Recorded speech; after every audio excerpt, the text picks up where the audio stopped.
and I shall uphold the proposition, which arouses a great deal of ire in psychological as well as theological circles, that nobody is ever really to blame for anything, and that all kinds of guilt, shame, whatever you want to call it, are completely illegitimate.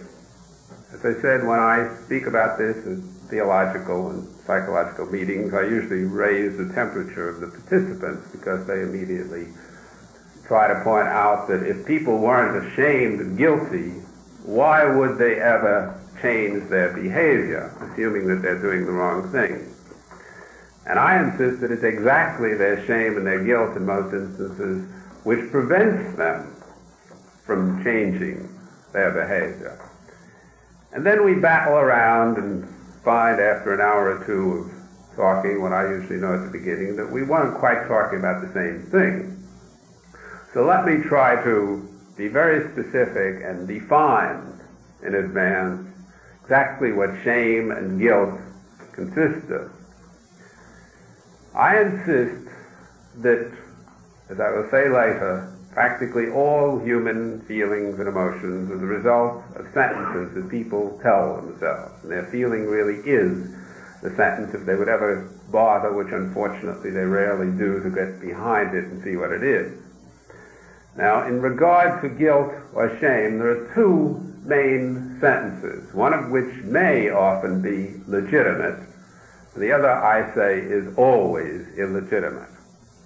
The first sentence is, I did wrong, I did the wrong thing, I made a mistake, I made an error. In acts like thievery or murder or anything like that, the sentence obviously is, I murdered this individual and I did the wrong thing. But then there's another sentence, and I say that the second sentence is the crux of what we call sin, or blame, or guilt, and leads to anxiety, depression, and other evils which we'll go into in a moment. And the second sentence is, because I did the wrong thing, I am a louse, I am no good, I am a bastard, I deserve to be punished. Now the essence of sin, guilt, shame, and so on is this second sentence, not the first sentence, because many of us can agree, even I can agree with theologians at times, on what wrongdoing consists of. I agree and they agree that murder is wrong, for example. But then they invariably, in my estimation, say because murder is wrong, the individual who does the murdering is wrong. He's no good in himself as a person. And I say that this is a moralistic value judgment, not just a moral value judgment, but a moralistic condemnation of the individual for doing a wrong act, and a complete confusion between the individual and his act. And it's this sentence, the second one, I am a blackguard, I am no good, I am a louse, which does the damage. Now let's just agree for the moment, though I'll go into it later in detail, that an individual has done a wrong act. The only real purpose of his admitting to himself that he did this act, as far as I can see, that it was wrong, is to change his behavior in the future. Not to cry and wail and beat his breast because he's done it in the past, but to do differently, not to commit another similar wrong act in the future. This is the whole essence of what we call morality. How can we get people to be moral, meaning that they will commit, we hope, few wrong acts in the first place, but being human, they will commit them. And then later, they'll be able to change and commit fewer of these in the second place. Now, as long as you say the first sentence, which is the essence of sin or guilt or shame, I did wrong, you're still on the right track, because you're never going to change your behavior unless you admit that there's something wrong with it. But as soon as you say the second sentence, which we're all taught to say from early childhood onward, I am a louse for doing wrong. I am a blackguard. I am no good. I should be punished. I am unworthy. I am undeserving. And so on and so forth, which are all basically the same one sentence in different variations. Then certain things happen to a human being, and these things that happen are the antithesis of correction of his behavior. The first thing that happens is what we call depression or anxiety. Because if you say, A, I did wrong, B, I am no good for doing wrong, you're obviously going to quickly get depressed or anxious. Will I do wrong again? Since I'm such a louse for doing wrong this time, will I repeat my lousehood and multiply it and do wronger in the future? And this is the essence of what we call neurosis, anxiety, neurosis, or depression. In other words, because I did wrong, I am worthless.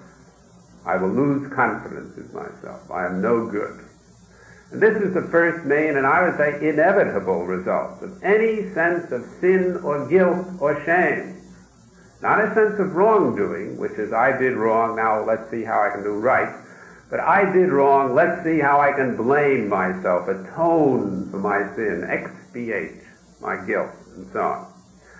The second thing that happens if you say, I did this act wrongly and therefore I am no good, is that you become obsessively, compulsively concerned with the wrongdoing, which is past, rather than objectively concerned with the right doing or the lack of wrongdoing, which we hope you will do in the future. In other words, whenever you say, I did this thing badly, I made a mistake, therefore I am no good, you go round and round. I am no good. If I do it again, I'll be no gooder. If I do it again, I'll be still no gooder. And you keep saying, I murdered him, I killed him, how could I have done this? And so on and so forth. And this is what we call obsessions, or in terms of acts, compulsions, because the more you tell yourself how lousy you are of having done something, the more you will tend to keep doing exactly that. And we have criminal after criminal who compulsively does wrongly, not because he made a mistake in the first place, but because he beats himself over the head for making the mistake in the second place and never gives up the notion of his past, carries it ever into the present and future, and therefore nicely screws himself. Now it's this kind of behavior, obsessive-compulsive behavior, which is again the core of certain forms of neurosis, and in extreme forms goes into psychosis.